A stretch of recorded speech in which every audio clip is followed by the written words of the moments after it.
Good morning po. Isang mapagpalang araw po sa ating lahat. At kung meron po kayong mga Biblia po ay buksan po natin ito sa mga awit chapter 100 po, verse 2 to 5 po. Ito po yung sinasabi po sa mga awit 100, 1 to 5. Umawit sa kagalakan ang lahat ng mga bansa. Si Yahweh ay papurihan, paglingkuran siyang husa.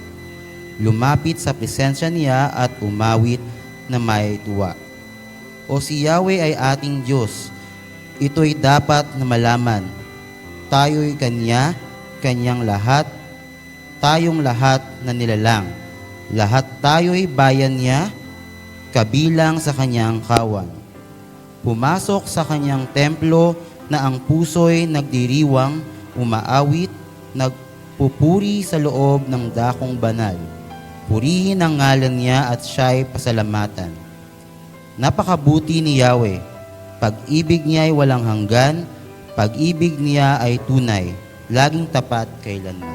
Tayo po ay manalangin. Ama naming Diyos, Ama naming dakila sa lahat, Ama naming lumikha ng langit at lupa. Sa oras pong ito, Panginoon, ay lumalapit po kami, Panginoon, ng may pagpapakumbaba, Panginoon, sa inyong harapan. Lord, salamat po sa nagdaang araw, Panginoon, na lumipas. Salamat po sa biyaya, Panginoon, na ibinigay niyo sa amin. Salamat, Panginoon, sa kapayapaan, sa kaligayahan, Panginoon, na ibinigay niyo sa amin. Salamat, Panginoon, dahil kahit may nararanasan ho kaming problema, ay nandyan ho kayo, Panginoon, upang kausapin kami, Panginoon, damayan kami, Panginoon, at bigyan, Panginoon, ng saya sa bawat araw. Salamat, Panginoon, sa bawat salita, Panginoon, na inihahayag niyo po, Panginoon, sa amin. Salamat, Panginoon, dahil tinuturuan niyo ho kami, Panginoon, na maging matuwid, Panginoon. Kaya po, Panginoon, sa oras na ito, Panginoon, ay dinadalangin ho namin ang inyong pagsama, Panginoon, sa aming panambahan ngayon. Kayo nawa ang siyang gumabay, Panginoon, simula po, Panginoon, sa pagtugtog, simula po, Panginoon, hanggang, Panginoon, na matapos ito, Panginoon. Gabayan niyo po, Panginoon, ang magsasalita, Panginoon, dito sa harapan. Bigyan niyo po siya ng karunungan, ng kalakasan po, Panginoon. Kayo na po ang bahala, Panginoon, sa bawat puso, Panginoon. Kaya po, Lord, habang sa pag-aaral po namin, Panginoon, ng inyong banal na salita, Panginoon, ay pakalinisin niyo po ang aming puso upang sa gayon po ay hindi ho kami magkaroon ng sala, Panginoon, sa inyo. Gabayan niyo po ang bawat isa sa pakikinig at nawa magamit po namin ito sa pang-araw-araw naming pamumuhay. Maraming salamat, Panginoon. Maraming salamat po. Ikaw lamang po ang siyang dapat papurihan, Panginoon. Ngayon din, Panginoon, dinadalangin namin yung mga posibleng problema na pwede po namin kaharapin ngayong panambahan. Lord, in Jesus' name, alisin niyo po lahat, Panginoon, ng mga balakid, Panginoon, upang sa gayon ay straight forward po yung aming pagpupuri, Panginoon, sa inyo. Walang hanggang pasasalamat, Panginoon. Walang hanggang papuri, Panginoon, Lord. Maraming salamat po, Panginoon. Ito po ang aming samo at dalangin sa pangalan ni Jesus.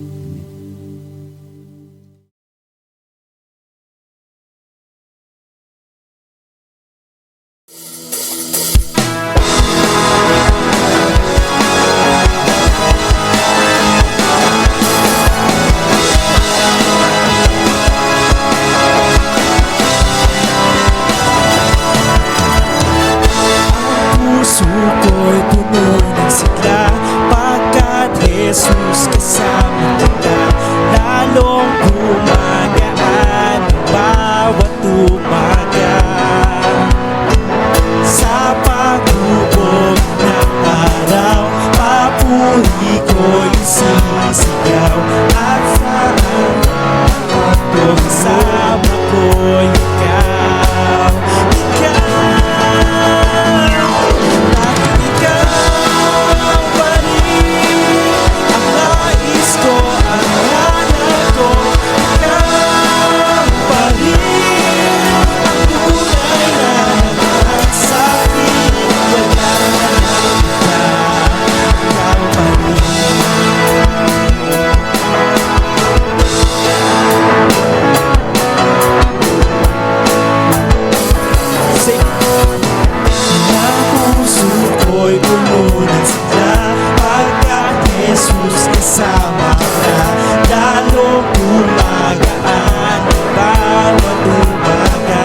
Lord. Na tanging ikaw lang. Ikaw ang nagmamahal sa amin.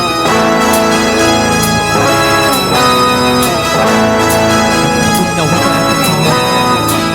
Ikaw pa rin ang nais ko.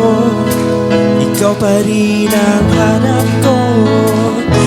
Hindi pagpapalit kahit anong along ng mundo. Ikaw pa rin ang nais ko. Ikaw pa rin ang hanap ko. Hindi pagpapalit kahit anong alok ng mundo. Ikaw pa rin ang nais ko. Ikaw pa rin ang hanap ko. Hindi pagpapalit kahit anong alok ng mundo. Walang ibang sasabahin, walang ibang pupurihin.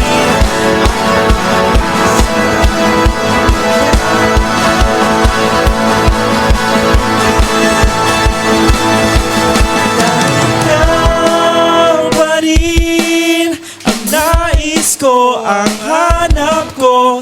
Ikaw pa rin ang tunay na nagmahal sa akin. Ikaw pa rin ang nais ko, ang hanap ko. Ikaw pa rin ang tunay na nagmahal sa akin. Wala nang iba, wala nang iba. Ikaw pa rin.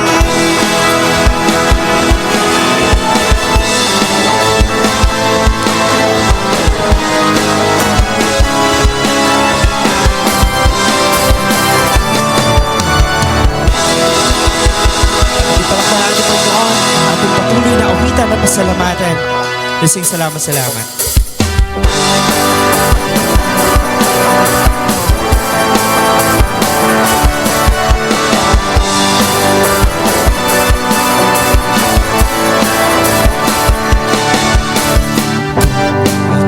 Basta ng kalawakan, di ko maunawaan iyong dahilan kung bakit ako hindi mo dinalagaan. Di ko kayang isipin, hindi ko kayang sukatin ang pag-ibig mo, Jesus, iyong binigay sa akin. Salamat, oh Jesus, sa pag-ibig mo. Walang iba nagmahal sa akin na katulad mo. Salamat, oh Jesus, sa pag-ibig mo. Ako'y magsasala sa piling mo.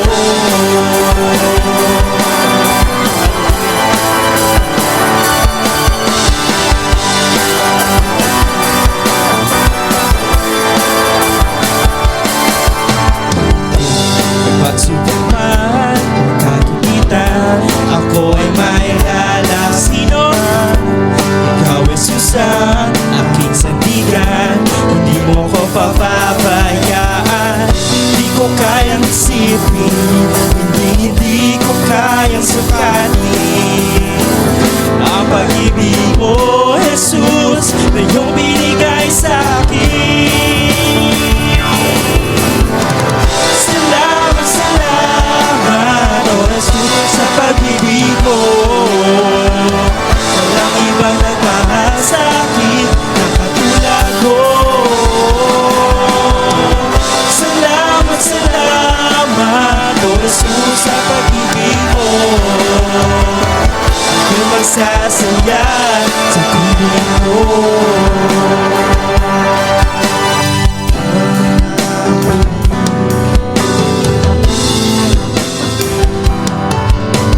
Buhay ko na purihin ka. Buhay ko na sa'yo'y sumika. Huwag anong ibang nanaisin pa, kundi masalamatan ka. Buhay ko na purihin ka. Buhay ko na sa'yo'y sumamba. Wala nang ibang nanaisin pa, kundi pasalamatan ka. Buhay ko na, purihin ka. Buhay ko na, sa'yo'y sumamba. Wala nang ibang nanaisin pa, kundi pasalamatan ka. Buhay ko na, purihin ka. Buhay ko na, sa'yo'y sumamba. Wala nang ibang nanaisin pa, kundi pasalamatan ka. Salamat, salamat, O Jesus, sa pag-ibig mo. Walang ibang nagmahal sa'kin na katulad mo. Salamat, salamat, O Jesus, sa pag-ibig mo. Ako'y sasaya, ako'y magsasaya, ako'y magsasaya sa piling mo.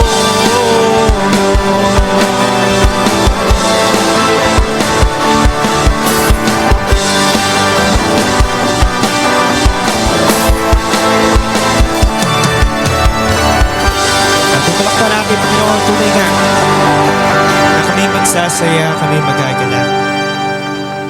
Dahil tanging ikaw pa rin, Panginoon, ang aming dadakilain. Ikaw ang Diyos na patuloy nagmamahal sa bawat isa. Sa kabila ng mga pagsubok ng buhay, sa kabila ng mga bagay, mga sitwasyon, na di umaayon sa nais namin mangyari, Panginoon, na yung kalooban na siya masunod sa lahat ng oras. We pray, Panginoon, na ikaw lamang maitaas, na ikaw aming mahayag na hari ng aming mga buhay.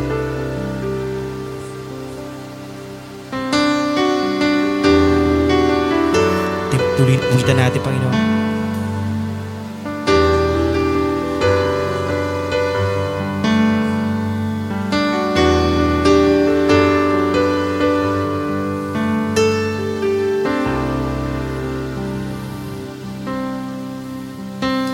Binigay mo ang buhay mo, ika'y pinako doon sa krus. Ako'y pinatawad ng iyong awat biyaya. Ikaw ang kayamanan ko, tanging dahilan ng buhay ko. Sa Diyos na karapat-dapat, buhay ko iaalay.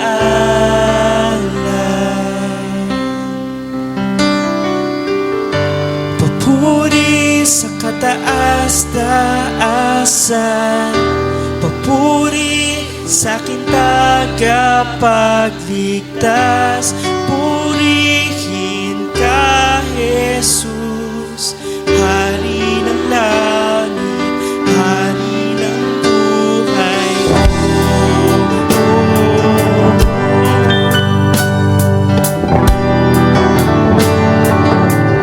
Sing. Ang pintuan ng puso ko, iyong binuksan dahil ako ang susi sa walang hanggan.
sa'yo lamang. Ang buhay ko'y sa'yo. Lahat ng papuri sa'yo lamang. Ang buhay ko'y sa'yo. Lahat ng papuri sa'yo lamang. Ang buhay ko'y sa'yo. Lahat ng papuri sa'yo lamang. Ang buhay ko'y sa'yo. Lahat ng papuri sa'yo lamang. Ang buhay ko'y sa'yo. Lahat ng papuri sa'yo lamang. Ang buhay ko'y sa'yo. Lahat ng papuri sa'yo lamang. Ang buhay ko'y sa'yo. Papuri sa kataas-taasan. Papuri sa aking tagapagligtas. Purihin ka, Jesus. Hari ng langit, hari ng buhay ko. Puri sa kataas-taasan. Pupuri sa aking tagapagligtas.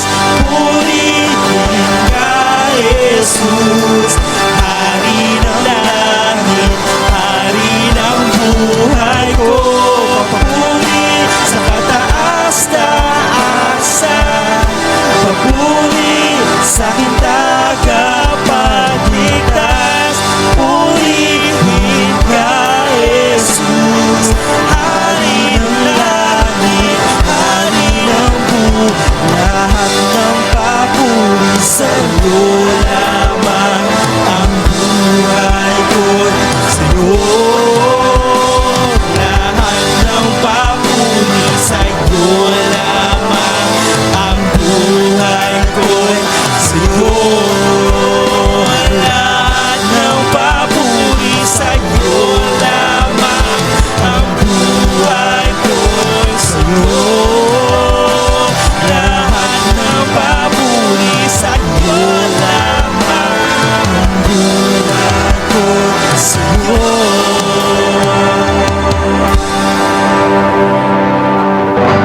Papuri sa kataas-taasan. Papuri sa aking tagapagligtas. Purihin ka, Jesus. Hari ng langit, hari ng buhay ko. Papuri sa kataas-taasan. Ikaw ang aming Diyos at tagapagligtas. Papuri sa aking tagapagligtas. Ikaw ang hari ng langit. Purihin ka, Jesus. Hari ng buhay. Hari ng langit, hari ng buhay ko. Yes, Lord God. Hallelujah. Hari ng langit, hari ng buhay ko.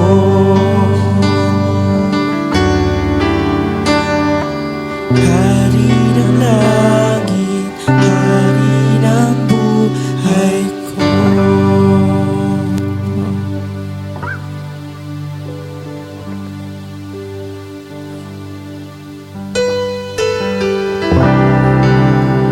Yes, Lord God. Ikaw ang hari ng bawat isa. Tunay nga, Panginoon, na sa kabila ng kaguluhan na nangyayari sa aming bayan, Ikaw ay mas higit sa mga pagsubok, Panginoon. And know na itong bayan na iyong binuklod ay pagpapalain mo. Si Yahweh ang tanging Diyos, may gawa ng lahat ng mabuti. Ang lahat ng nilikha mo'y sumasamba sa'yo. aming bayan, pinupuri ka, itinataas, dinadakila. Ang aming puso ay isang umaawit sa'yo. Mapalad ang bayan na iyong ibinukod, mapalad ang bansang sa'yo lamang sumusunod. Maghari ka't manahal sa aming pagpupuri, ikaw lang, O Diyos.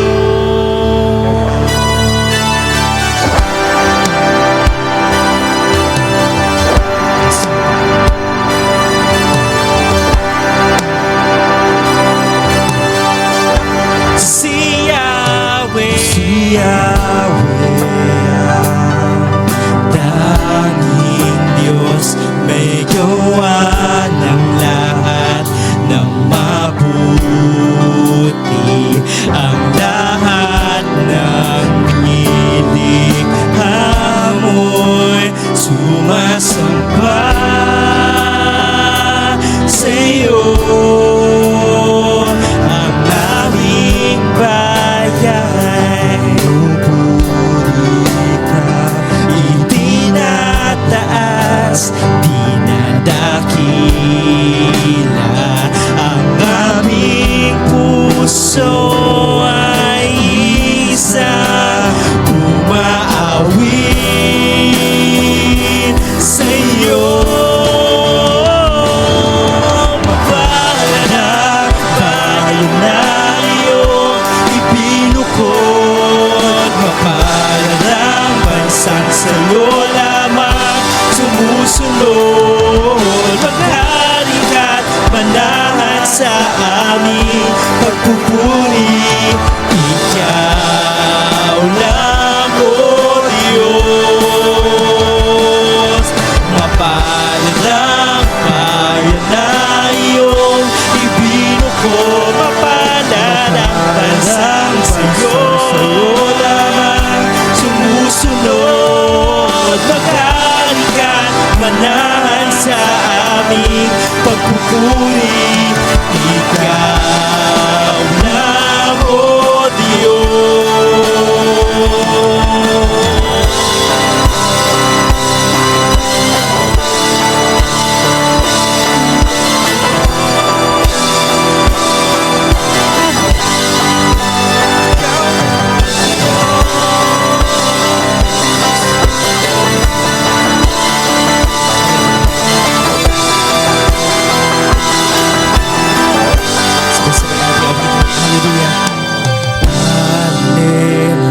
Hallelujah, Hallelujah, pinupuri ka namin. Hallelujah, Hallelujah, pinupuri ka namin. Hallelujah, Hallelujah, pinupuri ka namin. Hallelujah, Hallelujah, pinupuri ka namin. Hallelujah, Hallelujah, pinupuri ka namin. Hallelujah, Hallelujah, pinupuri ka namin.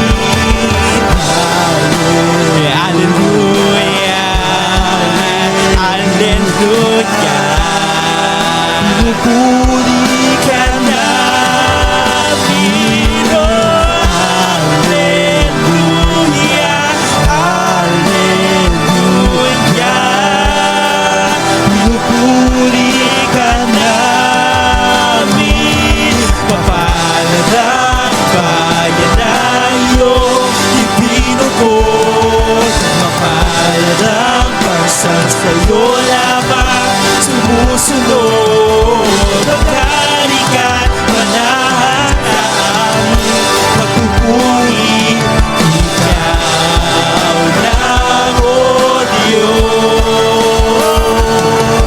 Mapalad ang bayan na iyong ibinuko.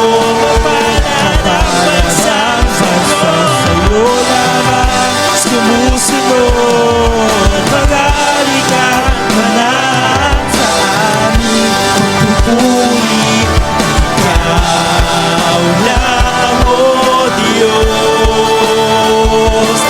Ikaw lang, O Diyos. Ikaw lang, O Diyos.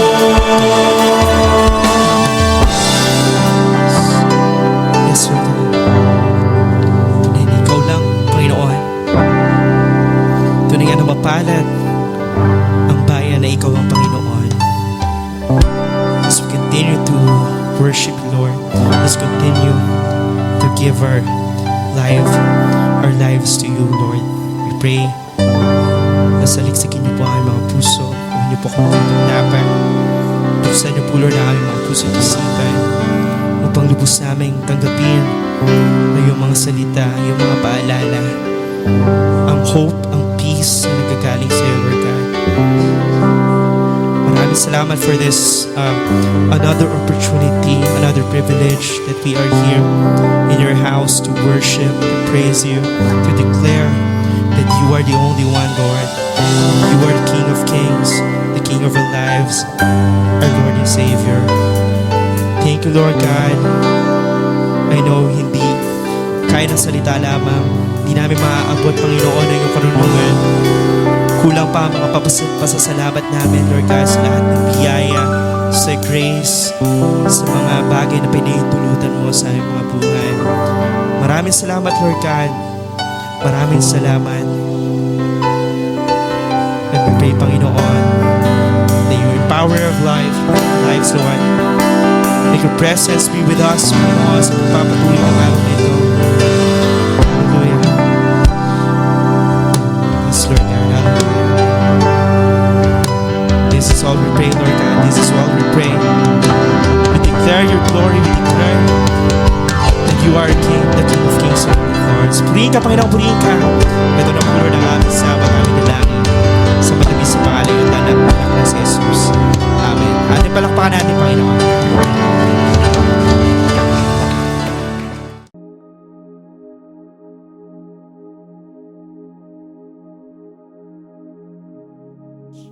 At sa ating pong patuloy na pag-aaral ng ating series na title po natin, The Mark of Excellent Ministry. No, yung ministry ni Paul sa Thessalonica, na kung saan nasa huling yugto na tayo. No, at parang 3 months natin itong hinimay-himay. At alam ko na marami na po tayong natutunan na kung saan sa buhay ni Pablo bilang isang lingkod ng Panginoon na mula po sa isang taong merong mataas na antas sa buhay, no, nung siya po ay kinatagpo ng Panginoon, ibinigay niya yung buhay niya para maging servant. At siya po yung ginamit ng Lord para mag-establish ng mga mission church, no, sa iba't ibang lugar. At isa na po dito ang Thessalonica. So yung title po ng ating pag-aaralan is Final Instruction. Ayan. So, siguro ang bawat isa sa atin, meron din tayong experience na mga final instruction. Maaaring ito ay isang binibigay ng mga professor kung kayo ay nasa college, no, kung kayo ay nasa thesis or may mga project tayong kailangan i-accomplish, no, siya aalis, ito yung instruction ko, o yung kung tayo naman ay nasa bahay, no, yung mga parents natin nagbibigay ng instruction. O 2 months akong mawawala, nagbibigay sila ng mga assignment sa kanilang mga anak kung ano yung kanila pong mga gagawin. So, lalong-lalo na po sa church, no, ang mga lingkod ng Panginoon katulad ni Pablo, nagbigay siya ng final na instruction. So, kung sinusubaybayan po natin yung pag-aaral, makikita po natin yung pamamalagi ni Pablo dito sa church, no, sa Thessalonica ay maikling panahon lang. Pero marami siyang bagay na naituro. At ito yung huli niyang paalala o tagubilin sa kanyang mga kapatid sa Thessalonica. At sa ating pong pagpapatuloy, nihiling ko po na tayo po ay tumayo at ating pong basahin ang banal na salita ng ating Panginoon. Sabi po sa 1 Thessalonica chapter 5 verse 12 to 21. Sabay-sabay po nating basahin. Mga kapatid, ipinapakiusap namin na igalang ninyo ang mga papakahirap sa pamamahala at pagtuturo sa inyo alang-alang sa Panginoon. Pagkukulan ninyo sila ng lubos na pagbalang, ibig dahil sa kanilang gawain. Mamuhay kayo ng mapayapa. Verse 14, mga kapatid, pinapakausap din namin yung pagsabihan ang mga tamad, hinang may hinang loob at kalingayin ang mga may hina. Pagtibayan ninyo silang lahat nga sa inyo ng masama. Sa halip, magpatuloy kayo sa paggawa ng mabuti sa isa't isa at sa lahat. 16. Kayo lagi kayong manalangin, magpasalamat kayo sa Diyos sa lahat ng pagkakataon, sapagkat ito ang kalooban ng Diyos para sa inyo, yung pakikipag-isa kay Kristo Jesus. 19. Espiritu Santo, huwag ninyong bali-baliwalin ang anumang pahayag mula sa Diyos. Purihin ninyo ang lahat ng bagay at gawin ang mabuti. Tayo po yumuko, tayo po sandali manalangin. O Diyos na aming Ama, patuloy po kami nagpupuri sa iyo at hinihingi, Panginoon, ang iyong pagkilos, pagsama, ang iyong pangungusap sa magitan ng iyong mga salita. Patuloy kang magpala sa bawat isa sa amin. Patuloy namin tanggapin ang iyong mga salita bilang iyong biyaya, Panginoon, upang maging kalakasan na aming pong spiritual na buhay. Ito po ang aming dalangin sa pangalan ni Jesus. Amen. Tayo po ay makakaupo na. So, yung sulat ni Paul na to sa Thessalonica ay naglalaman po ng punong-puno po ng hope. At ito po ay patungkol din, tinakal din ni Paul dito yung second coming, no, na kung saan sinabi ni Paul na si Jesus, ginamit niya yung metaphor na parang isang magnanakaw na darating sa second coming, na kung saan yung mga tao hindi nila alam, no, kung kailan, no, yung pagdating ng Panginoon. Pero sa Bible, kung magbabasa po tayo, merong mga sign na pinapakita ng Panginoon sa kanyang pagbabalik, no? At ang ilang mga sign na yon ay nakikita na natin, no, na nangyayari sa ating mundo ngayon. Meron pong mga digmaan, merong mga calamity, merong mga bagyo na dati mga signal number 1 lang, pero ngayon mga super typhoon na, no? Grabe na yung nangyayari. Kaya nakikita natin, ito na yung sabihin natin, mga prophecy na sinasabi ng pagdating ng Panginoon. Pero alam nyo ba yung huling sign na kung saan may kita natin na darating na yung Panginoon? Meron bang nakakalam sa atin dito na sinasabi sa Bible? Meron po. No, yung sign po kapag, no, yung gospel o yung mabuting balita ay nakarating na sa lahat ng tao. Kasi meron doon sa Revelation, hindi ko alam, no, kung sa Revelation o sa Bible, may mga taong nagja-justify. Hindi po namin alam na darating na si Jesus. O hindi namin alam na yung mabuting balita. Kung alam po namin, tinanggap namin. Hindi po. Kasi sinabi mismo ng ating Panginoon, kapag na-spread yung mabuting balita, darating na siya. Ibig sabihin, wala po tayong dahilan at sasabihin natin sa Panginoon na hindi ko po narinig yan. Wala pong nag-share sa akin ng salita ng Diyos. So kung tayo ay nasa social media, may Facebook tayo, anumang ginagamit po natin, may kita natin to, may ginagamit pa rin ng Lord para mag-spread ng salita ng Diyos. At mabilis din yung pangangaral na kung saan maraming tao po ang nakakarinig. At dito po sa chapter 5, may kita natin dito na yung final instruction ni Paul na ito po ay nakasenter sa ating Panginoong Hesus at yung kanyang pagbabalik. No, nagbigay siya ng instruction. So yung Christian life po natin ay hindi lamang tungkol sa paghihintay, ito ay dapat isang active, no, na pagsunod sa Kanya, na may pag-ibig, kabanalan, at nagpapakita ng karakter ng ating Panginoon. Ano ba yung sinasabi niya dito? So una po, ito yung instruction ni Paul, no? Sabi niya, relationship with church leader. No? Ang sabi po diyan, ang isang malusog na church ay nangangailangan ng malusog na relasyon sa pagitan ng mga member at ng kanilang mga leader. Itinuturo po ng New Testament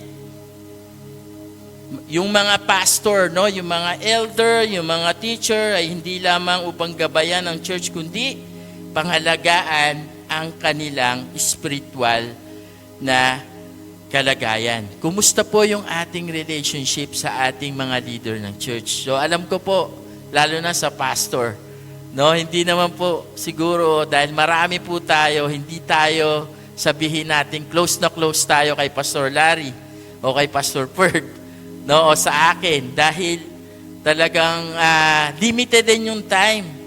Pero dapat meron tayong maayos na relationship. Kung hindi naman sa ating pong mga elder, no, yung mga elder natin, yung deacon natin, yung mga Sunday school teacher natin, at lalong-lalo na, no, sa panahon natin ngayon na ginagamit ng Lord yung small group sa bawat church na kung saan maliit na grupo merong itinalaga ang church na pinili para mangalaga sa ating spiritual na kalagayan. Dahil alam po natin yung pag-attend po natin dito as yung corporate worship at yung pag-attend natin ng prayer meeting, kulang na kulang po yan para sabihin natin lumago yung ating spiritual na buhay. Kaya mahalaga po yung relationship, no? Sinabi ni Paul sa mga Thessalonica, mahalaga, maganda yung inyong relationship sa inyong leader. Ano ba yung sinasabi niya? Doon sa verse 12 to 13. Sabi niya po, mga kapatid, ipinapakiusap namin na igalang ninyo ang mga nagpapakahirap sa pamamahala at pagtuturo sa inyo alang-alang sa Panginoon. Verse 13, pag-ukulan ninyo sila ng lubos na paggalang at pag-ibig dahil sa kanilang gawain, pamumuhay kayo ng mapayapa. So sabi doon, una doon sa verse 12, no, sabi doon, kilalanin o i-acknowledge natin yung mga leader natin sa church. Dapat talaga maayos yung relationship natin, no, na tayong mga member sa mga leader dito sa church. No, sabi doon na sila po yung namamahala at nangangasiwa. Meron po silang authority sa atin na sila po ay binigyan ng katungkulan ng ating Panginoon, no? Ibig sabihin, alam nila kung sino sila at kinikilala po nila yung kanila pong mga tungkulin. Meron po mga job description sa mga leader ng church katulad ng meron sa ating secular, no, sa school, sa ating mga private company na pinapasukan. Binanggit din po dyan yung paggalang sa mga leader ng church, no? Siguro nakita ni Paul na dahil yung church sa Thessalonica bago pa lang at may mga leader na doon, bale parang halos magkakasabay lang tayo.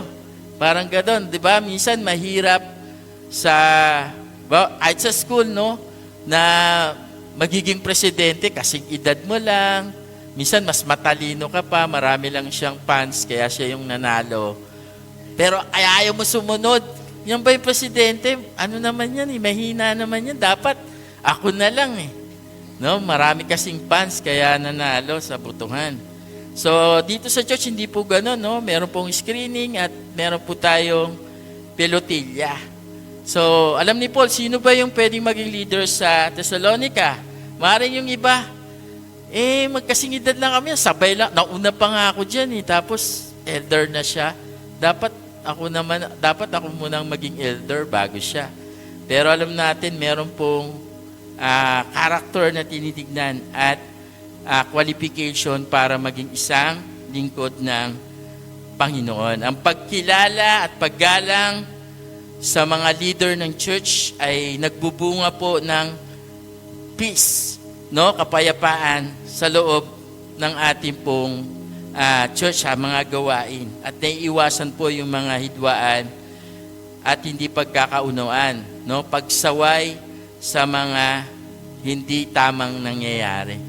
No, kasi yung leader, sila yung authority eh. No, kapag merong hindi tama dyan, sila yung mag-a-act para pagsabihan yung mga member. Kaya yung mga member po natin dito, no, wag po kayo medyo ma-open kapag pinagsasabihan kayo, no, kakausapin kayo ni pastor, ng elder. No, kagabi po nasa SB ako kasi sabi ko doon ko tapusin yung message ko. Grabe yung ibang parents, no? Ano naman ako, yung mga bata, naunawaan po natin, malilikot po yan medyo maingay. Pero kagabi, grabe. Sabi ko, may problema tong mga bata na to, nagsisigawan sila. Ikot ang ikot doon. Pag ano, lahat kami nakatingin na doon sa, yung nanay, wala sisip-sip lang ng ng prop. Wala siyang pake. Kung yung mga apat naghahabulan bago sumisigaw. No, pag natatalo dun sa game, sumisigaw. Wah! Ah! Sabi ko, nakak. No? Kaya mahirap po, no? Kapag ganon. Kaya ni-eliminate po natin yung mga problema at yung mga leader ng church, iglesia, ay binigyan ng authority para ayusin yung mga problema natin. Every month po, no? Alam po natin, meron pong council meeting. At yan po yung pinag-uusapan, yung mga gawain, yung mga nakita mga problema sa loob ng church, may mga nasira dito sa church, dinidil po doon at pinag-uusapan. Sabihin ko sa inyo, meron din minsan, may mga agreement din na nangyayari. Maganda po yun kasi mas nagiging maayos yung samahan ng mga leader para paano tayo hahawakan o pangungunahan ng ating mga leader sa church. Amen po ba? No, siguro yung ating pong application diyan bilang mga member, no? Igalang, no? Sundin natin. Ganun din, may mga rules and regulation din po tayo sa loob ng church, no? Kung magpapakasal kayo, magpapabinyag kayo, may mga dapat po kayong i-accomplish para maayos po, hindi yung, ba, no? Si Ate Grace, naalala ko, yung meron daw magbibinyag, mabilisan, hindi po. No? Kasi mahirapan po silang gumawa ng documents at i-schedule pa yan kay pastor. So, bilang member, napakahalaga po ng relationship natin sa leader natin. No? Mahalin po natin sila, pahalagaan po natin sila. Kaya po, ako po ay blessed na blessed sa inyo. Naalala ko lang nung ating appreciation nung last October. Ayan. So, tuwa ako, daming gifts at may cash. So, yung mga gifts, andun po sa bahay, pero yung cash naubos na. Mabilisan lang talaga, no? Pag may cash, may mga kailangan bilhin. So, pangalawa po, ano po yung instruction ni Paul?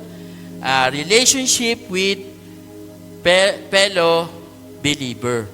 So, alam po natin, yung Christian life ay hindi po solo journey. So, ito po ay isang family. No? Kaya tayo pinagsama-sama ni Lord dito sa church, sa Caridad, para maging magkakapatid sa Panginoon. Tayo po ay isang family.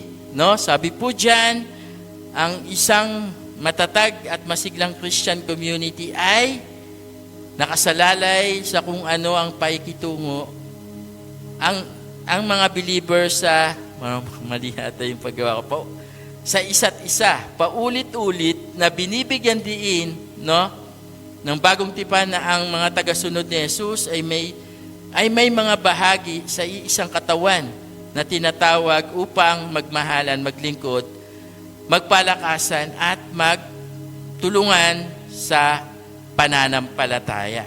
Ang ating relasyon sa kapwa mananampalataya ay sumasalamin po sa ating relasyon sa ating Panginoong Jesus. Kaya mahalaga po yung relationship, no? Kaya nga nung may seminar kami, sabi po ni Pastor C, mas maganda yung church ay 80 lang daw, tapos isang pastor. No? Sabi ni Pastor Rico, kapag mga 150 na daw yung member at isa lang yung pastor, magkakasakit na daw yung pastor. No? Sabi ni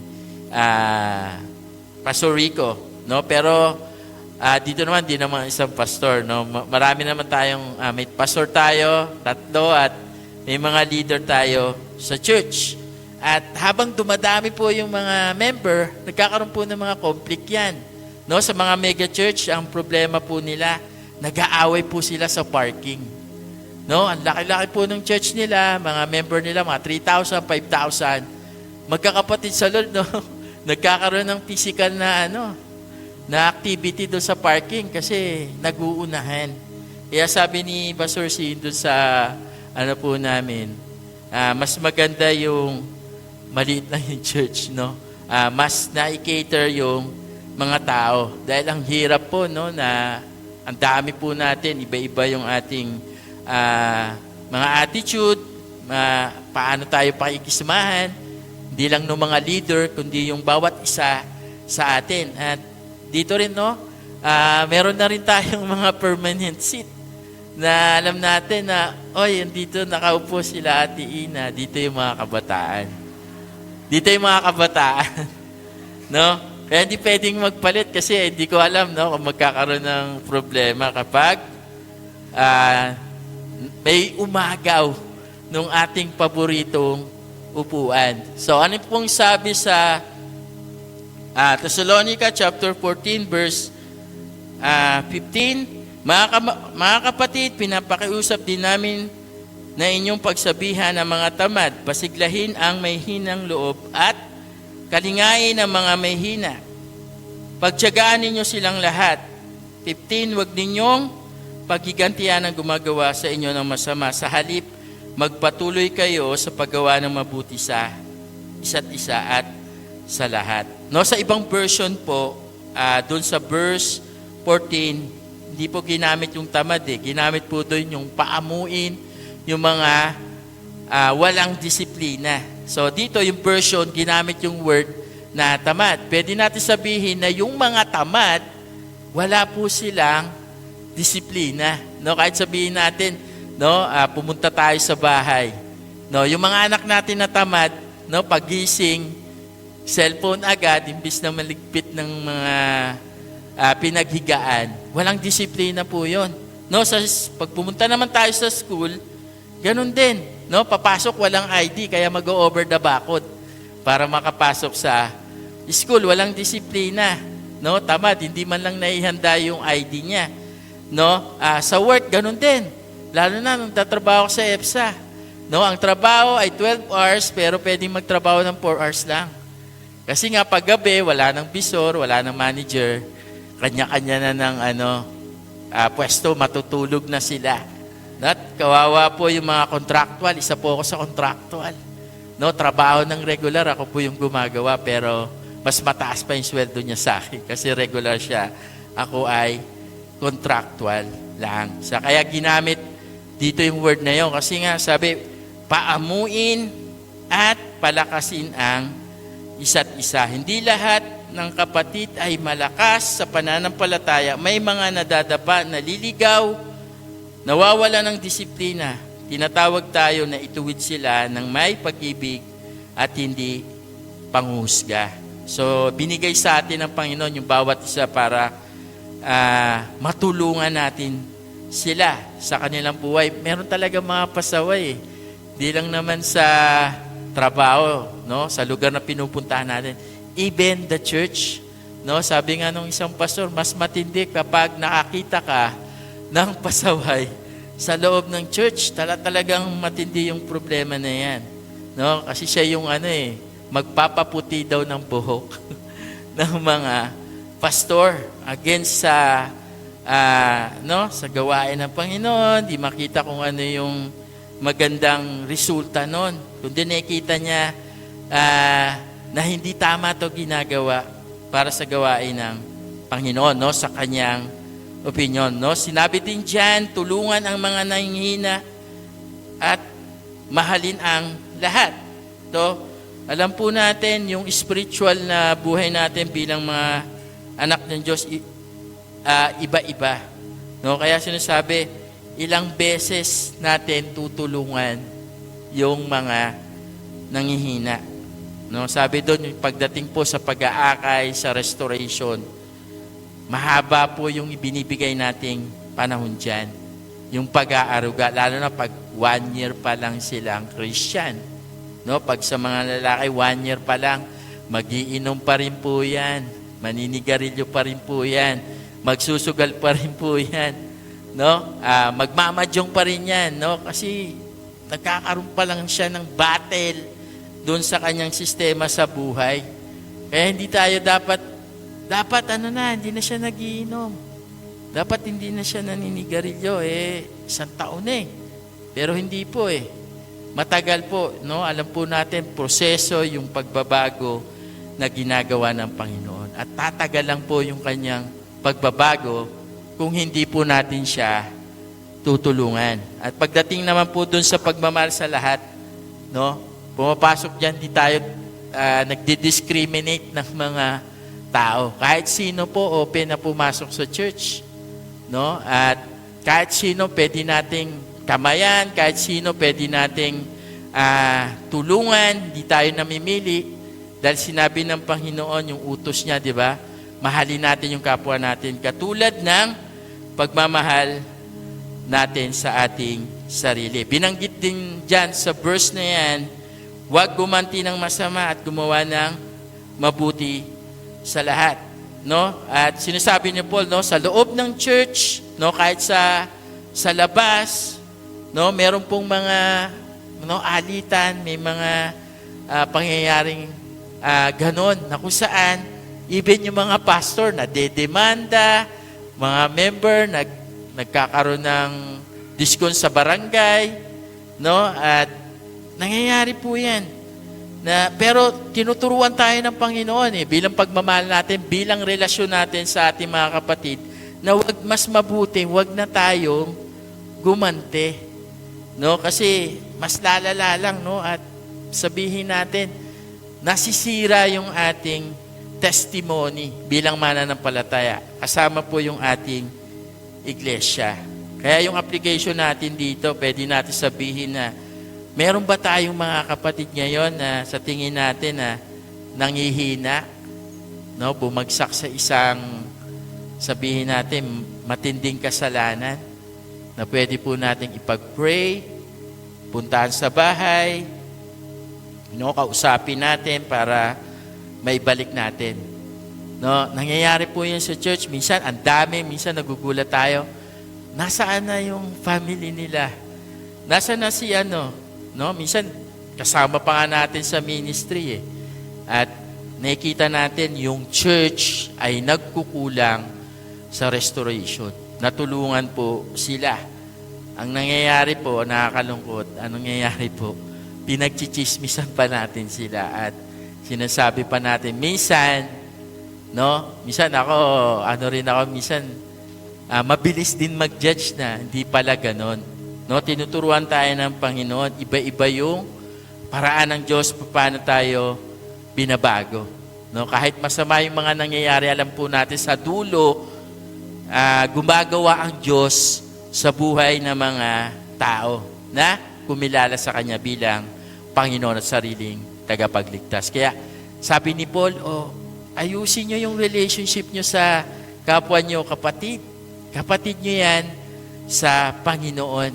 No? Yan yung makakasama nyo hanggang wakas sila. Kaya No, magmahalan tayo, konting mga bagay na hindi natin pinagkakaunawaan. Kung tayo yung nakakaunawa, unawain po natin. Then last, no, sabi po dito, no, doon sa final instruction ni Paul, yung relationship natin sa Panginoon. No, sabi po sa verse, to, gusto ko itong sunod-sunod na verse na to. Sabi po dyan, maggalak kayong lagi. Sa verse 17, palagi kayong manalangin at magpasalamat kayo sa lahat, sa Diyos sa lahat ng pagkakataon, sapagkat ito ang kalooban ng Diyos para sa inyo sa inyong pakikipag-isa kay Kristo Jesus. So, yung relationship natin bilang mananampalataya sa ating Panginoon, ito po yung foundation natin sa ating buhay Kristiyano. Ito ay isang relasyon na nakabatay sa pananampalataya, sa pag-ibig, pagsunod at araw-araw na pakikipag-ugnayan sa Kanya. So yung unang verse, no, sinabi doon sa verse 16, magalak kayong lagi. No, hindi sinabi na magalak lang. No, sinabi ni Paul na ang tunay na kagalakan na hindi po nagmumula sa mga sitwasyon, no, sa mga nangyayari sa ating buhay. Ito po ay may kinalaman saan?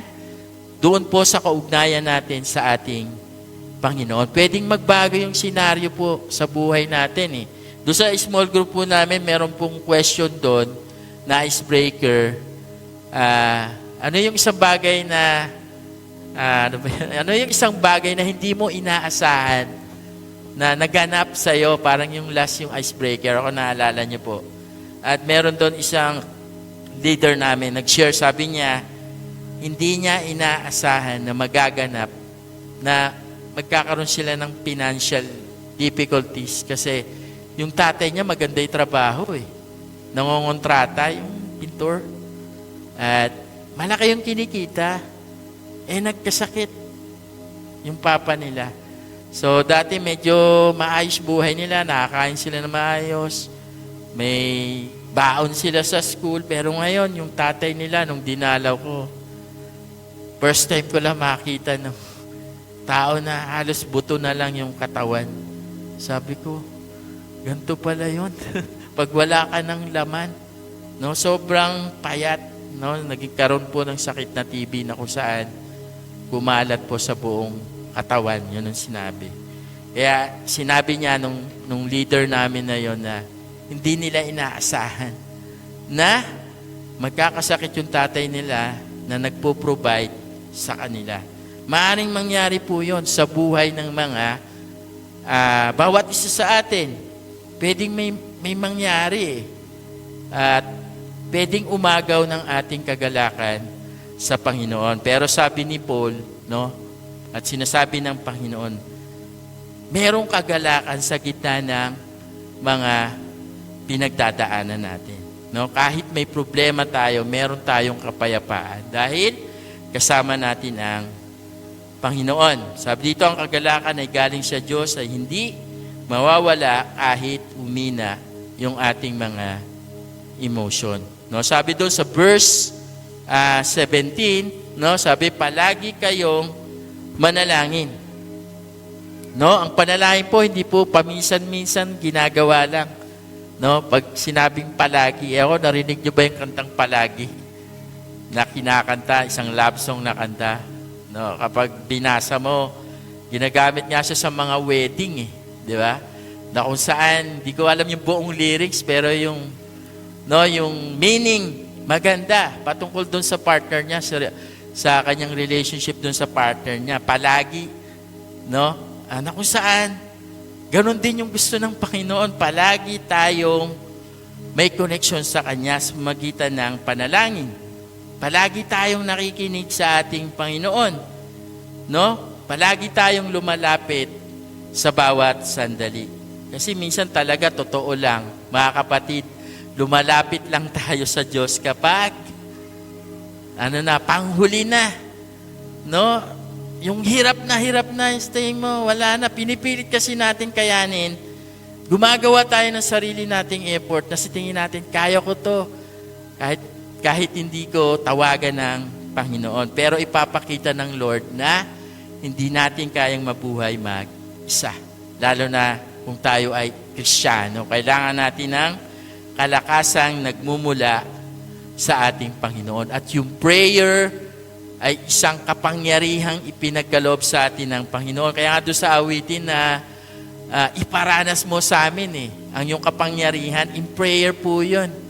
No? Nagkakaroon ng kapangyarihan, ng kalakasang spiritual, yung isang Kristiyanong palaging lumalapit sa Panginoon. Kumusta po ang prayer life po natin? Sino po dito nagpe-pray araw-araw? Wala po. No, kahit pagkain, hindi po nagpe-pray. Yan, nakakalungkot po yan. Kailangan po natin mag-pray sa Lord kasi yan po yung nais ng Lord. Ito yung kalooban niya sa atin. Yung lagi tayong kumokonek sa Kanya. Yung relationship natin sa Panginoon ay lumalago kapag tayo ay patuloy na lumalapit sa Kanya. Sabi doon sa verse 18, magpasalamat sa Diyos sa lahat ng pagkakataon. No, hindi lahat, yan, sinabi ko kanina, hindi lahat ng nangyayari sa buhay po natin maganda, pero lahat ay maaring pangyarihin ng Diyos para sa kabutihan. Katulad ng nangyayari di sa ating bansa, no? Merong matinding corruption sa flood control, no? Na kung saan yung bagyo, yung kalikasan, nagpatunay na sa kapabayaan ng mga politiko, ng mga kontraktor, ng mga gumawa, kung gaano kahina at substandard yung mga ginamit na mga material. No? 100 lang, wasak-wasak na yung mga flood control. Siguro naman, no, tinuturuan tayo ng Lord sino yung tamang iboboto natin. No? Tinuturuan tayo ng Lord, no, yung mga Kristiyano may mga position sa government na talagang sabihin natin, gawin nila yung tama, suriin nilang mabuti yung ginagawang proyekto ng gobyerno. Kasi, no, aminin natin hindi, yung mga nangyayari sa paligid natin, apektado tayo dyan. Tayo na mga Pilipino. At dahil dyan, ang pangit ng imahe natin sa ibang bansa. No, dati ang daming tumutulong sa atin, ngayon wala na. No, yung US dati ang binibigay $20 million, ngayon $5 million. Yun na lang, konti na lang kasi sabi, wag nang bigyan ng ng tulong yung Pilipinas kasi mapupunta lang yan sa account ng mga crook na mga politician. Ayan. Pero alam po natin, no, kahit ganun yung nangyayari, magpapasalamat tayo sa Panginoon kasi minumula tayo ng Lord sa katotohanan bilang mga Kristiyano. No? Kaya sa darating na eleksyon na talagang hindi na tayo basta no? Panatik kasi tayo. Minsan kahit Kristiyano na tayo, panatik tayo No? Ako, binoto ko talaga, Kristiyano lang. Yun lang po yung binoto ko. Hindi po ako nagboto ng hindi ko kinumpleto yung senador, hindi ko binoto yung mga sa tingin ko ay hindi makakagawa. Then less evil ako. Wala nang pagpipilian.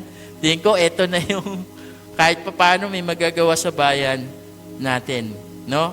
Sa lahat ng nangyayari, lagi tayong magpasalamat sa Panginoon. Dahil yung Thanksgiving po, nagbubukas po ng kapayapaan sa buhay natin. At pinapakita nito na sa lahat ng pangyayari, no, ang Diyos ang may control sa lahat ng bagay. At dito rin po nangyayari na pinapalakas yung ating pananampalataya. Ito po yung kalooban ng Diyos na hindi pabigat, kundi paanyaya tungkol sa malalim na intimacy sa Kanya. No, doon po sa verse 19, sabi po dyan, huwag ninyong hadlangan ang Espiritu Santo. Huwag ninyong baliwalain ang anumang pahayag mula sa Diyos. 21, suriin ninyo ang lahat ng bagay at gawin ang mabuti. So, matapos ituro ni Paul na magkaroon tayo ng kagalakan, manalangin tayo at magpasalamat, nagpatuloy siya. At may isa pang mahalagang aspeto ng relasyon natin sa Diyos ang nais niyang ituro. Ito po yung pakikipag-ugnayan sa banal na Espiritu at sa kanyang katotohanan. No, ang mga passage dito ay nagtuturo sa Christian life, no, sa buhay natin na hindi lang emotion. Ito po ay spirit led at truth guided, no? At alam po natin pag emotionally tayo, problema po 'yan, no? At hindi tayo naliligaw tayo dahil hindi tayo truth guided ng salita ng Panginoon, no? Sabi po sa 19 yung verse dyan na ginamit, wag niyong hadlangan ang Espiritu Santo, no? Sa ibang salin, ginamit po na wag niyong patayin, no, yung ningas ng Espiritu, no, yung pagkilos ng banal na Espiritu sa buhay natin. Dahil yan po ay tumutukoy sa una po, yan po yung nag-guide sa atin sa buhay natin bilang mga Kristiyano. At yan din po yung nagbibigay ng conviction, no, sa buhay natin na kapag meron tayong gagawin, mararamdaman natin na kinukumbik tayo ng Lord, mali yan. No, itigil mo na yan. Huwag kang pumunta dyan. No, conviction ng Lord. No, nagbibigay din to ng paalala o warning sa atin. No, ang kanyang kapangyarihan para mabuhay tayo ayon sa kanyang kalooban. Pero minsan po, no, bilang mga Kristiyano, napapatay natin yung apoy ng Espiritu. Kaya meron tayong sinasabi, Christian pero parang hindi ko siya maramdaman na siya ay isang anak ng Panginoon. No, hindi tayo sumusunod sa tinig ng Diyos.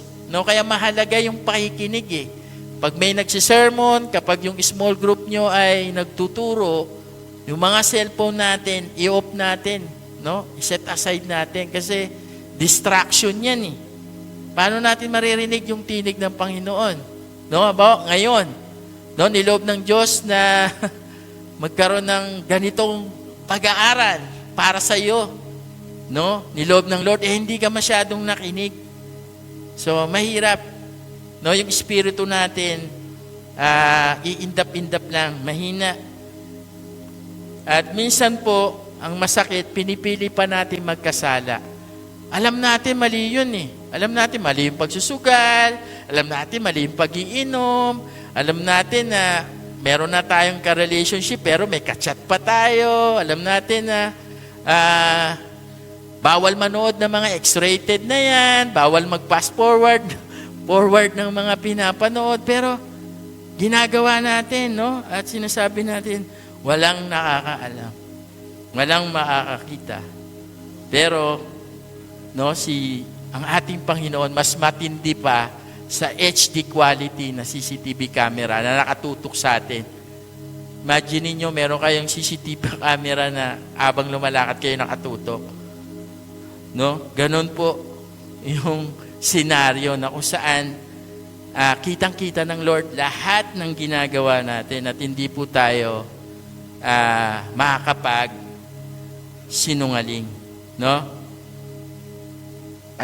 Then last, sabi po doon sa verse 20, huwag ninyong baliwalayin ang anumang pahayag mula sa Diyos. Ito po patungkol sa prophecy. So alam natin yung prophecy, no, sa Genesis pa lang, yung pagdating ng ating Panginoon, yun, no, yung pagtalo ng ating Panginoon kay Satan, yung kanyang prophecy na maging isang Mesiya, tagapagligtas.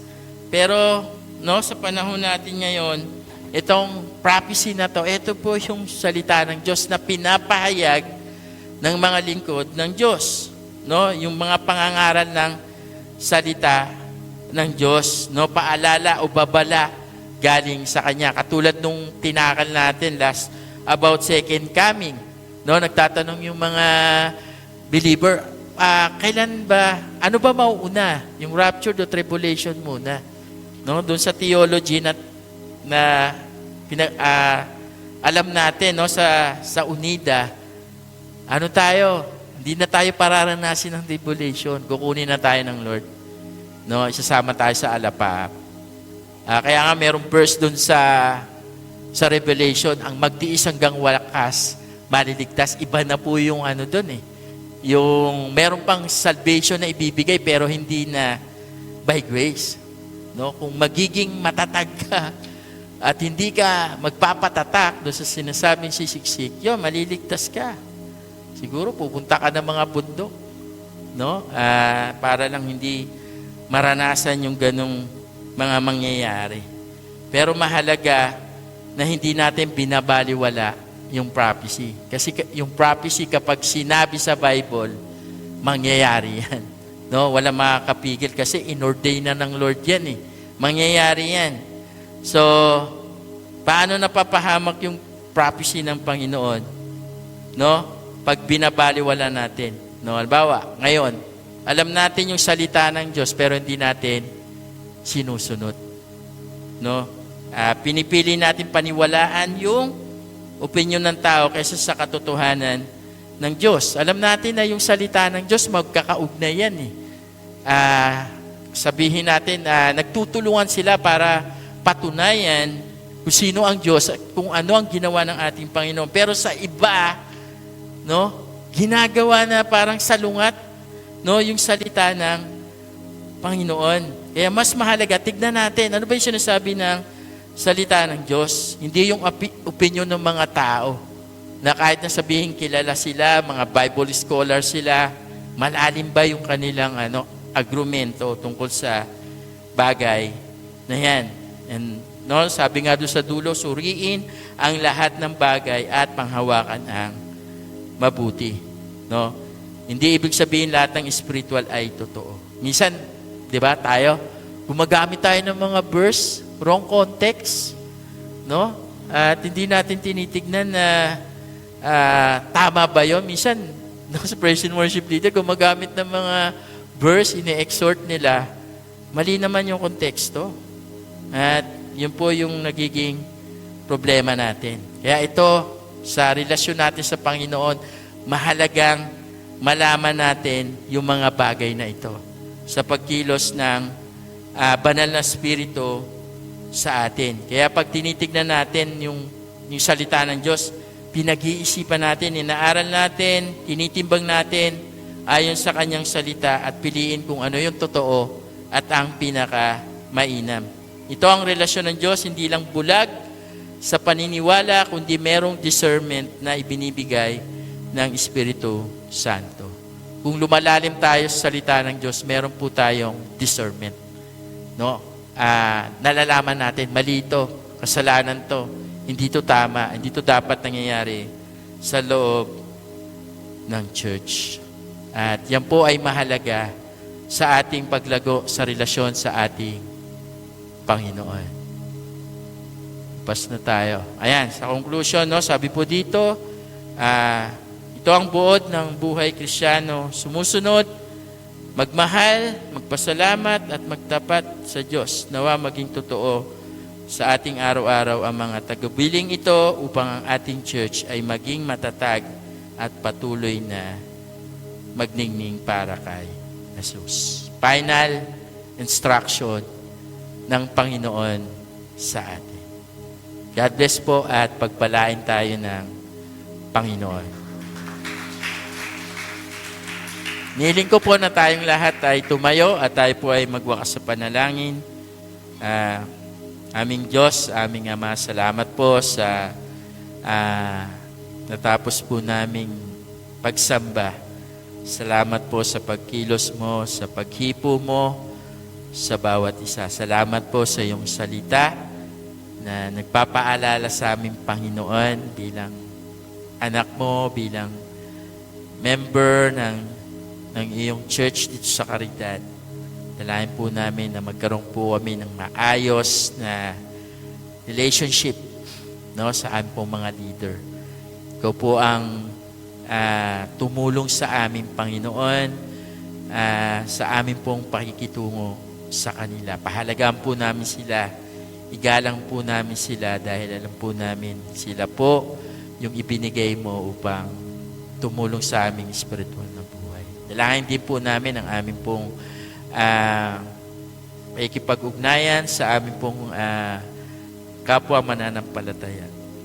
Palawakin mo po ang aming pangunawa, ang aming pong pag-intindi sa mga kasama po namin dahil alam po namin iba-iba po yung aming kalagayan sa aming pananampalataya. Tulungan mo po kami na magkaroon ng desire to pray at tulungan yung mga nanghihina. Hindi po sila i-condemn, kundi ma-restore po sila sa tulong po ninyo, sa tulong po ng bawat isa sa amin. At dalangin po namin, Lord, na lalo mo pong palalimin ang aming pong pananampalataya sa iyo. Na sa lahat ng pagkakataon, patuloy naming maranasan yung kagalakan sa aming buhay, sa kabila ng mga hindi magandang karanasan, no? Sa aming buhay, maaaring sa school, sa aming trabaho, sa aming community, Lord, tulungan mo po kami at patuloy na lagi kaming manalangin sa iyo. Patuloy kaming lumapit sa iyo, Panginoon, sa lahat ng sandali. Dahil ninanais mo po na kami ay lalong lumalim sa iyo, Panginoon. Tulungan mo po kami na pasalamatan ang lahat ng nangyayari sa aming buhay. At huwag po naming hadlangan ang pagkilos ng iyong banal na Espiritu. Maging sensitive po kami, i-lead mo po kami, Panginoon, dahil nais mo na ang church ay hindi lang dumami sa bilang, kundi lumalim sa pagkaunawa, Panginoon, ng iyong mga salita. Tulungan mo po kami bilang iyong mga anak dito sa Caridad na ang iyong tagubili na ito ay masunod namin sa aming buhay. Sa aming pag-uwi, Panginoon, patatagin mo po ang aming pananampalataya. Patuloy mo po kami bigyan ng karunungan sa aming pong mga desisyon na gagawin. We praise you, Lord. We glorify your name. Ito po ang aming dalangin sa pangalan ni Jesus. Amen.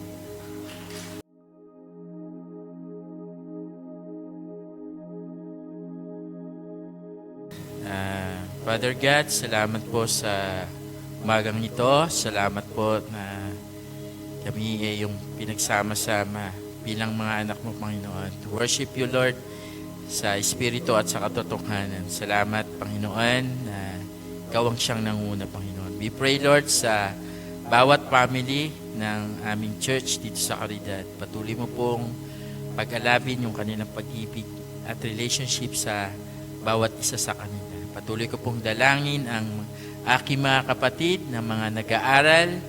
Patuloy na samahan mo po sila, ingatan, proteksyonan mo po ang kanilang pagbiyahe at bigyan mo po sila ng katyagaan at kasipagan sa kanilang pag-aaral. Ingatan mo po ang aking mga kapatid na bumabiyahe sa kanilang mga trabaho, sa kanilang mga negosyo. Samahan mo po sila at patuloy na dalangin ko, Lord, na gamitin mo po silang ilaw sa lugar kung saan po sila nag-work. Aking din dinadalangin ang mga nanay na iwan sa tahanan, Lord. Samahan mo po sila, bigyan mo po sila ng kalakasan, guide mo sila, Lord, at sa kanila pong pagbahanda sa kanilang mga anak, maging sa kanilang mga asawa, Panginoon. Dinadalangin ko rin sa iyo, Lord, ang mga elderly na may mga edad na, sa amin po mga kapatid, patuloy mong palakasin po sila sa kanilang pisikal, maging sa kanila pong spiritual na kalagayan. Samahan mo po sila, Panginoon. Salamat po sa aming pong pagtitipong ito. Patuloy na samahan po kami sa aming paghihiwalay, gabayan ng iyong pag-ibig at ng iyong banal na Espiritong kumikilos sa aming buhay. Ito po ang aming dalangin sa pangalan ni Jesus. Amen.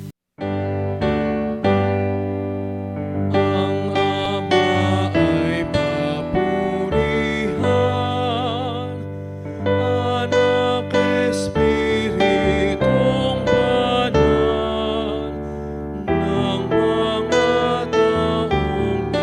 langit, at ng tanang sa langit.